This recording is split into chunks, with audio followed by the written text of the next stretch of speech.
بسم اللہ الرحمن الرحیم۔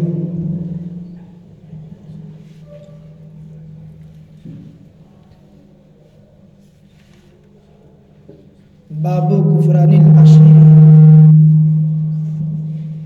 و کفر دون کفر۔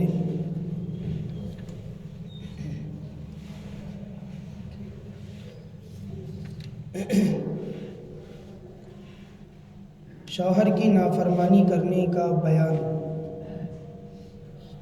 اور یہ بات کہ کفر سے کم تر بھی ایک کفر ہے جسے کفران عشیر کہتے ہیں، یعنی اللہ سے کفر کرنا اس سے چھوٹا ایک کفر ہے کفران عشیر، یعنی شوہر کی نافرمانی کرنا۔ کفر کا معنی ہوتا ہے انکار، اور دوسرا معنی ہوتا ہے ناشکری۔ تو یہ دونوں معنی میں مستعمل ہے۔ انکار کرنا، اللہ کا انکار کرنا، دینیات میں سے کسی کا انکار کرنا کفر ہے۔ ایسے ہی شوہر کے جو شوہر نے احسانات کیے ان احسانات کا انکار کرنا تو یہ ہے ناشکری کرنا، کفران عشیر۔ فیہ عن ابی سعید الخدری عن النبی صلی اللہ علیہ وسلم حدثنا عبداللہ بن مسلمہ قال مالک حدثنا عبداللہ بن مسلمہ عن مالک عن زید بن اسلم عن عطاء بن یسار عن ابن عباس رضی اللہ تعالی عنہما قال قال النبی صلی اللہ علیہ وسلم اریت النار فاذا اکثر اہلها النساء یکفرن قیل ایکفرن باللہ قال یکفرن العشیر ویکفرن الاحسان لو احسنت الى احداهن الدهر ثم رأت منك شيئا قالت ما رأيت منك خيرا قط۔ حضرت عبداللہ بن عباس رضی اللہ تعالیٰ عنہما اس کے راوی ہے۔ اللہ کے رسول صلی اللہ علیہ وسلم نے فرمایا، مجھے جہنم دکھائی گئی تو میں نے دیکھا کہ اس میں اکثر رہنے والی عورتیں ہیں۔ جہنم میں جو پڑے لوگ ہیں ان میں اکثر عورتیں ہیں، مرد کم زیادہ عورتیں۔ تو حضور کریم صلی اللہ علیہ وسلم سے سوال ہوا کہ عورتیں جہنم میں زیادہ کیوں ہیں؟ فرمایا یکفرن، وہ ناشکری کرتی ہے، کفر کرتی ہیں۔ پھر پوچھا گیا یکفرن باللہ، کیا عورتیں اللہ سے کفر کرتی ہیں؟ حضور نے فرمایا نہیں، اللہ سے نہیں، یکفرن العشیر، وہ ناشکری کرتی ہے شوہر کی، عشیر یعنی شوہر۔ وہ یکفرن الاحسان، احسان کا انکار کرتی ہے، احسان نہیں مانتی۔ لو احسنت الی احداہن الدہر، اگر تم ان میں سے کسی کے ساتھ زمانے بھر کی بھلائی کرو، ثم رات منک شیئا، پھر تھوڑی سی کمی وہ تمہاری طرف سے دیکھے، قالت، تو فوراً بول اٹھتی ہے، ما رأیت منک خیرا قط، تم نے تو میرے ساتھ کبھی بھلائی کی ہی نہیں ہے۔ یہ عورتوں کی عادت ہے۔ وہ کیا کہتی ہے؟ تم نے تو میرے ساتھ کبھی بھلائی زندگی میں کی نہیں ہے، جب سے شادی ہو کر آئی ہوں ایک کپڑے کا بھی داغ نہیں ہے، حالانکہ ہزاروں پہن چکی ہے۔ ایک زیور تک نہیں بنایا، حالانکہ لاکھوں کا زیور پہنا چکا ہے۔ تو اس طرح کا وہ شوہر کی نافرمانی کی مرتکب ہوتی ہے عورتیں۔ واضح ہو کہ اللہ تعالیٰ نے بہت سے حقوق مردوں کے رکھے ہیں عورتوں پر، اور بہت سے حقوق عورتوں کے رکھے ہیں مرد پر۔ اب اس کی تفصیل کا مقام تو یہ نہیں ہے، البتہ اپنے اپنے حقوق ادا کرنا سب کو ضروری ہے۔ مرد اپنے حق ادا کرے، نان، نفقہ، کھانا پانی، کپڑا، رہنے کا مکان، اس کا مہر، اس کی دیکھ بھال، روزانہ کا اس کا خرچ جو اس کا خرچ ہے، گھر کے علاوہ بھی عورتوں کا کچھ خرچ ہے، اس کا خرچ، یہ حقوق ہے۔ اس کے علاوہ جو زوجیت کا حق ہے وہ، تو یہ حقوق ہے شوہر پر بیوی کے۔ اب بیوی پر کیا حقوق ہے؟ تو بیوی پر حق یہ ہے کہ وہ حق زوجیت نبھائے، حق یہ ہے کہ وہ شوہر کی اطاعت و فرما برداری کرے، حق یہ ہے کہ اس کے گھر کی دیکھ بھال کرے اور اس کے بچوں کی دیکھ بھال کرے، اس کے مال کی دیکھ بھال کرے۔ تو یہ حق ہے، اور اس کے علاوہ بھی دیگر حقوق ہے۔ یہ حق ادا کرنا دونوں طرف سے ضروری ہے۔ شوہر کو بھی ضروری ہے کہ وہ اپنے حق ادا کرے، بیوی کو بھی ضروری ہے کہ وہ اپنے حق ادا کرے۔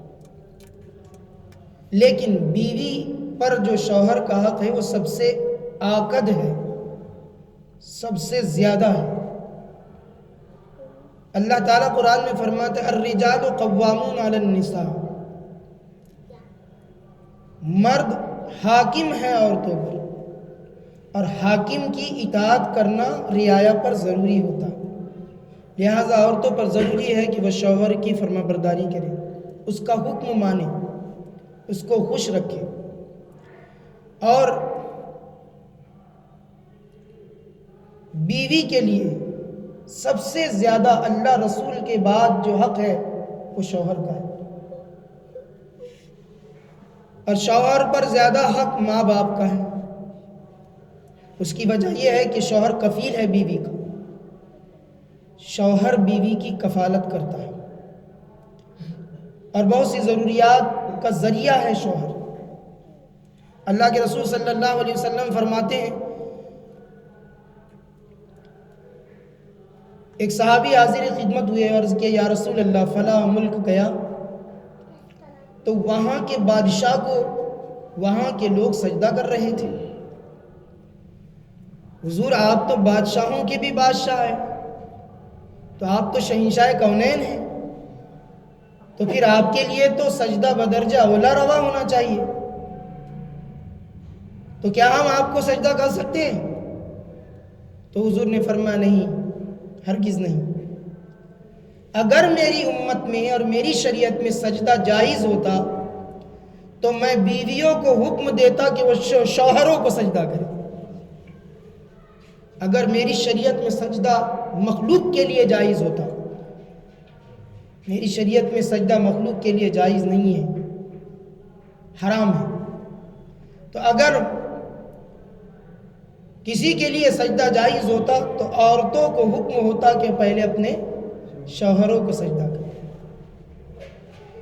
اس حدیث سے مقام سمجھ میں آتا ہے کہ شوہر کا مقام کیا ہے۔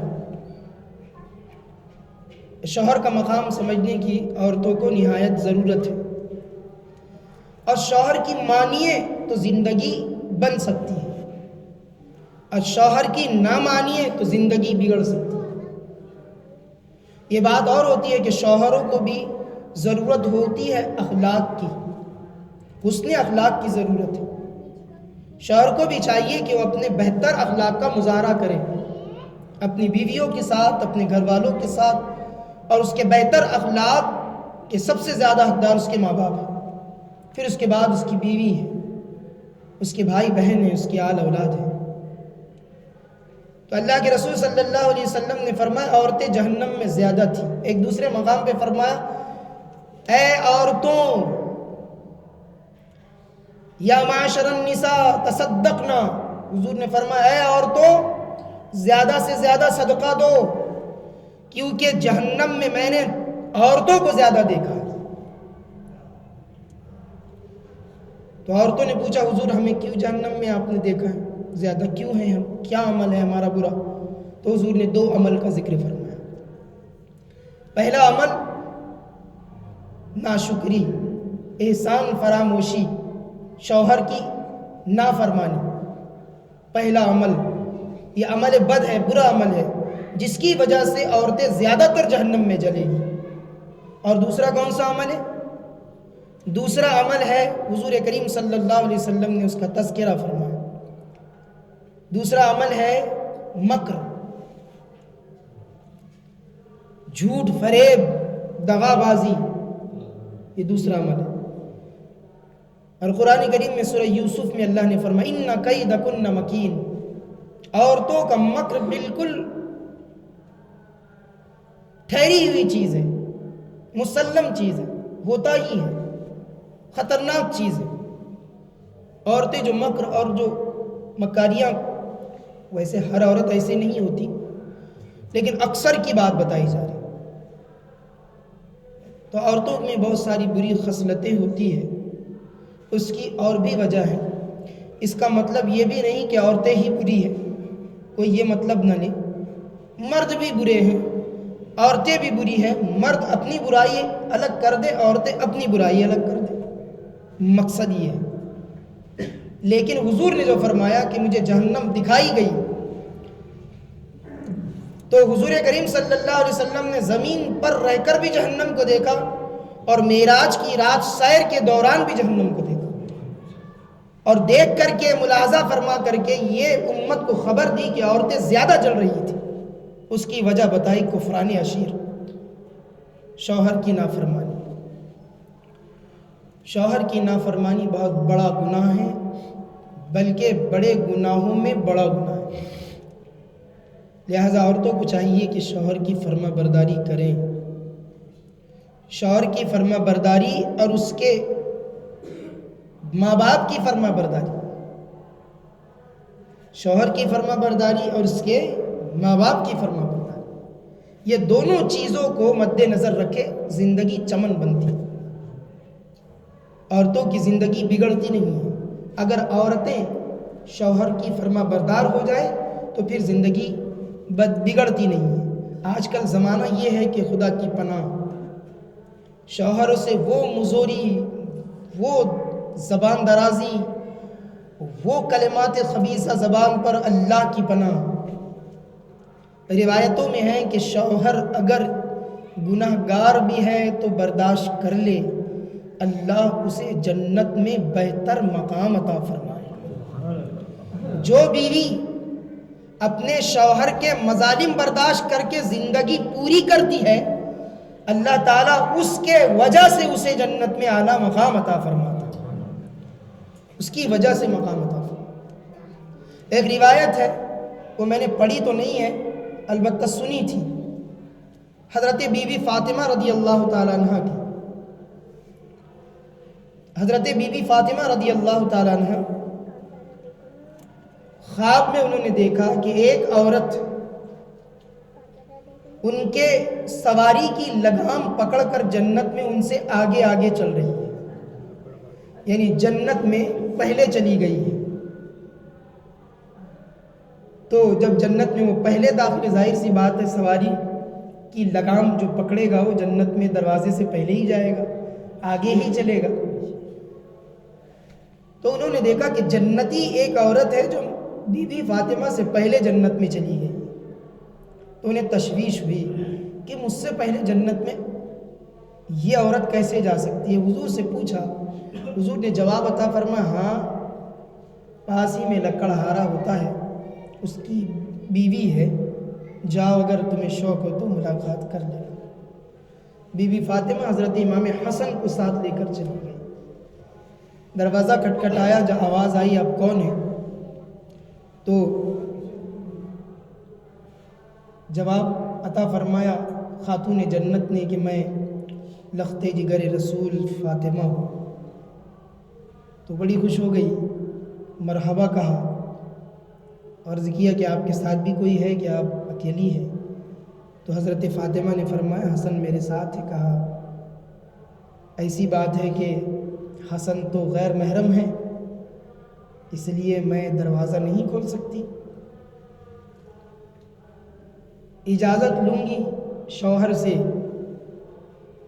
تو پھر آپ تشریف لائیے گا۔ تو بی بی فاطمہ، روایت میں ایسا ہے یا نہیں وہ خدا جانے، پر ایسا واقعہ میں نے سنا تھا۔ الغرض 3 دن تک بی بی فاطمہ اس کے گھر گئی، آخر میں شوہر کو بتایا تو شوہر نے بڑی خوشی کے ساتھ کہا اور جلال میں فرمایا کہ دیکھو تم نبی کی بیٹی کو اپنے گھر سے لوٹائی ہو، یہ بڑی زحمت کی بات ہے، لہٰذا یہ نہ کرنا۔ وہ تو عالی مرتبت ہے، ان کا گھرانہ تو منور گھرانہ ہے، ان کا احسان ہے ہم پر، وہ تشریف لائے گھر پر، ہمارا گھر جنت بن جائے گا۔ تو وہ آئے تو ان کی تقریب میں کوئی کمی نہ واقع ہو۔ تو بی بی فاطمہ آئی، ان کے گھر میں دیکھا کہ اس کا کون سا اچھا عمل ہے جس کی وجہ سے یہ جنت میں پہلے جائے گی۔ تو وہ دیکھا اس نے کہ لکڑیاں کاٹ کر بوجھا ڈال کر اپنے گھر آیا اور اس نے وہ رکھا، تو اس نے گرم پانی کیا، گرم پانی شوہر کو دیا، وضو کرایا، پانی دیا، پہلے شوہر کو کھانے کے لیے دیا، اس کے بعد میں خود کھایا۔ تو یہ عمل اس کا یہ جو روز کا عمل تھا، اس کا معمول تھا۔ جب بی بی فاطمہ نے یہ عمل پوچھا، کچھ بات کی، گھر گئی حضور سے، پھر محو کلام ہوئی کہ حضور فلاں فلاں عمل اس کا بہتر لگا کہ شوہر کی بڑی فرما بردار ہے اور شوہر کی بڑی خدمت گزار ہے۔ تو اللہ کے رسول صلی اللہ علیہ وسلم نے فرمایا فاطمہ اسی لیے وہ جنت میں تم سے پہلے داخل ہوگی، یہ شوہر کی فرما برداری ہے جس کی وجہ سے جنت میں وہ تم سے پہلے داخل ہوگی۔ لیکن کیسے؟ تم سواری پر سوار ہوگی عظمت اور شان کے ساتھ، اور وہ تمہاری سواری کی نکیل پکڑ کر جنت میں جائے گی، وہ تمہاری غلام بن کر جنت میں جائے گی، وہ تمہارے توسل کو لے کر جنت میں جائے گی۔ تو بزرگان دین کے ایسے بہت سے واقعات بھی ہیں، عورتوں کو ان سے سبق حاصل کرنا چاہیے۔ اب جو ہے بہت ساری کہانیاں گھروں میں پڑھاتی ہیں عورتیں، ایک ان کو لگاؤ ہوتا ہے، جیسے 10 بیویوں کی کہانی۔ حالانکہ 10 بیویوں کی کہانی کوئی معنی نہیں رکھتی، ایک کہانی محض کہانی ہے، کوئی سچا واقعہ نہیں۔ اس کی بجائے اگر عورتیں بی بی فاطمہ کا تذکرہ کریں تو یہ بہت بہتر ہو۔ بی بی فاطمہ کی سیرت پڑھ لیں اگر عورتیں بیٹھ کر، 10 عورتیں بلا لیں اور 10 عورتیں صرف بی بی فاطمہ کا تذکرہ پڑھے سنیں، تو انشاءاللہ تعالی گھر گھر میں جنت کی بہاریں ہی پھیلتی ہوئی نظر آئے، کیونکہ خاتون جنت کا کردار ہی ایسا اعلیٰ کردار ہے، ایسا بہترین کردار۔ بعض اوقات وہ ہوتا کہ حضرت علی رضی اللہ تعالی عنہ گھر میں تشریف فرما ہوتے، چند کھجوریں ہوتی اور فاطمہ بی بی کونین کے تاجدار مالک کونین کی بیٹی، بلکہ مالک جنت کی بیٹی چند کھجوروں پر گزارا فرماتی اور پھر بھی تسبیح پڑھتی، الحمدللہ، سبحان اللہ، اللہ اکبر۔ بی بی فاطمہ چند کھجوروں پر گزارا کرتی، کوئی قیمتی کپڑے ماں فاطمہ کو میسر نہیں ہوتے، کہ بہت کھانے کی چیزیں نہیں ہوتی، کیونکہ علی رضی اللہ تعالیٰ عنہ دنیا کی زندگی نہیں پسند فرماتے تھے، وہ آخرت کی زندگی کے پسندیدہ تھے، پسند کرنے والے تھے۔ چند کھجوروں پر گزارا ہوتا، کبھی کبھی تو ایسا ہوتا کہ کھجور پر روزہ رکھنا ہوتا اور پانی سے روزہ کھولنا ہوتا۔ ان کی زندگی کیسی زندگی ہے؟ آج عورتوں کو شوہر کی طرف سے چند روپیے نہ ملے تو اس کی وجہ سے گھروں میں جھگڑے ہوتے ہیں، زیادہ تر جھگڑے ذرا سی باتوں کو لے کر ہوتے ہیں، ذرا سی بات عورتیں اس کو بڑی بات بناتی ہیں۔ اللہ کی پناہ میں آؤ اور توبہ کرو کہ تم صبر کرنا سیکھو، ایسے ہی مقام اور جنت نہیں ملا کرتی، ایسے ہی اللہ تبارک و تعالیٰ تمہیں راحت نہیں عطا فرمائے۔ لوگوں کو دیکھ کر اکثر یہ ہوتا ہے کہ عورتیں اپنے سے اونچے لوگوں کی کیٹیگری کے لوگوں کو دیکھتی ہیں۔ بزرگان دین نے ہمیں یہ درس نہیں دیا، اپنے سے اونچی کیٹیگری کے لوگوں کو مت دیکھو، اپنے سے نیچی کیٹیگری کے لوگوں کو دیکھو۔ ہم انہیں دیکھیں جو بھوکے مر رہے ہیں تو اللہ کا شکر کرے کہ اللہ نے ایک ٹائم کی روٹی تو سکون سے عطا فرمائی۔ ہم انہیں نہ دیکھیں جو گھی سے روٹی کھا رہے ہیں، مکھن لگا کے کھا رہے ہیں، انہیں نہ دیکھیں، بلکہ انہیں دیکھیں کہ جن کو میسر نہیں ہے ایک ٹائم کی روٹی، ایک وقت کا کھانا، ہم انہیں دیکھیں، ہماری بیٹیاں ان کو دیکھیں، ہماری خواتین اسلام، شہزادیاں اسلام کی، انہیں دیکھیں، اپنے سے نیچے لوگوں کو دیکھو تاکہ اللہ کا شکر کرنے والی ہو جاؤ، اپنے سے اوپر والے لوگوں کو مت دیکھو کہ اللہ کی ناشکری ہوگی اور پھر شوہروں کی بھی ناشکری ہوگی۔ جو شوہر دے اسے خوشی سے رکھو، صبر کرنا سیکھو۔ بی بی فاطمہ نے کبھی زبان پر لفظ شکوہ نہیں لایا، پوری زندگی اور غربت کی زندگی بسر فرمائی۔ اور آج کی عورتیں اگر وہ غربت کی زندگی پڑھ لے تو پہلے تو روئے گی، آنسو بہائے گی، اس کے بعد میں آنسو پوچھ کر ٹھنڈے دماغ سے سوچے گی واقعی میں جب مالک کونین کی بیٹی اس طرح زندگی بسر کر سکتی ہے تو ہم کیا ہے، ہمارے ماں باپ کیا ہے۔ اس میں بہت سارا رول جو ہے تھوڑا ماں باپ کا بھی ہوتا ہے، تو ماں باپ کو سمجھداری حاصل کرنی چاہیے۔ آج بہت سارے کیسز، آپ عدالت شریعہ چلے جائیں، میں گیا 2 مہینہ پہلے میرا جانا ہوا، چھوٹی چھوٹی بات اور شوہر و بیوی لڑ کر کے نوبت پہنچ گئی طلاق کی۔ چھوٹی سی بات، کوئی مسئلہ نہیں تھا، بیوی نے اس کو اٹھایا اور وبال بنا دیا، چنگاری تھی اسے شعلہ بنا دیا۔ آپ کے امی جان نے ایسے سخت لہجے میں بولا ہی کیوں؟ اللہ اکبر۔ تو کسی کے بولنے سے کوئی مر تو نہیں جاتا۔ اگر ہماری والدہ کچھ سخت لہجے میں ہمیں بول دے تو ہم گھر کو سر پہ تو نہیں اٹھاتے، تو پھر ساس کے بولنے پر کیوں اٹھا لیں؟ اس میں ماں باپ کو بھی چاہیے کہ اپنی بیٹیوں کو بارہا یہ سمجھائے کہ ساس سسر ماں باپ کے درجے میں ہوتے ہیں۔ جب آپ اپنی بیٹیوں کو یہ تعلیم دیں گے تو آپ کے گھر کی بہویں بھی یہی تعلیم دیں گی۔ یہ نہ سوچے کہ میری بیٹی بیٹی ہے اور میری بہو بیٹی نہیں ہے، اس طرح نہ سوچے۔ اپنی بیٹیوں کو وہ تعلیم دے تاکہ بہویں آپ کی وہ تعلیم دیں، اپنی بیٹیوں کو تعلیم دیں۔ اور یہ نہ اکثر ہوتا یہ ہے کہ ماں باپ کے لاڑ چاؤ پیار کی وجہ سے 2 زندگیاں برباد ہو جاتی ہیں۔ ہاں دیکھ لیں گے، ایسا بولتے ہیں، کر لیں گے، معاذ اللہ، یہ کتنا بڑا جملہ ہے۔ اس سے 2 زندگیاں خراب ہو سکتی ہے، اولاد کی بھی زندگی خراب ہو سکتی ہے۔ کبھی نہیں۔ ماں باپ کو چاہیے کہ بیٹیوں کو سخت لہجے میں سمجھائے اور قصوروار انہیں ٹھہرائے تاکہ ان کے ذہن میں بات آئے اور اپنی زندگی وہ بسر کرے۔ کیونکہ لڑکیوں کو سمجھانے کی بات اس لیے کہہ رہا ہوں کیونکہ لڑکیاں ناقصات العقل ہیں، بہت جلد جھانسے میں آتی ہیں، شیطان وسوسہ ڈالتا ہے، اس کے وسوسوں میں جلدی پھنس جاتی ہے، کوئی سمجھاتا ہے اس کے سمجھائے میں جلدی آ جاتی ہے۔ لہٰذا بیٹیوں کو بار بار متنبہ کرنے کی ضرورت ہے، تنبیہ کرنے کی ضرورت ہے، ساتھ میں اپنے بچوں کو بھی سمجھائیں، لڑکوں کو بھی سمجھائیں، لیکن سمجھانا ایک بڑی چیز ہے، سمجھایا جائے۔ اللہ کے رسول صلی اللہ علیہ وسلم نے فرمایا اتنی نا احسان فراموش ہوتی ہے بعض عورتیں، سبھی عورتوں کے لیے نہیں فرمایا گیا، بعض عورتیں اتنی احسان فراموش ہوتی ہے کہ اگر شوہر زمانے بھر کی بھلائی کر لے اور کچھ انبن تھوڑی سی ہو جائے اور میٹنگ بیٹھ جائے تو اس میں صرف ایک جملہ ہوتا ہے، کیا کیا تم نے؟ انہوں نے میرے لیے کچھ نہیں کیا۔ اللہ کی بندی، اگر تیرے لیے نہیں کیا، ماں باپ کے لیے نہیں کیا، اولاد کے لیے نہیں کیا، تو پھر کون تھا جس کے لیے وہ کر رہا تھا؟ یہ رات دن کی تگ و دو یہ کس کے لیے تھی؟ ایسا نہیں ہے۔ شوہر کے دل میں بیوی کی بھی محبت ہوتی ہے۔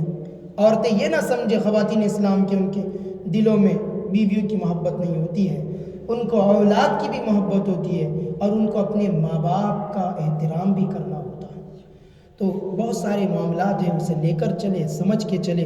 اللہ تبارک و تعالی ہمارے گھر کی خواتین کو عقل سلیم عطا فرمائے، ان کی اصلاح فرمائے۔ صلی اللہ علیہ نبی المی صلی اللہ تعالی علیہ وسلم۔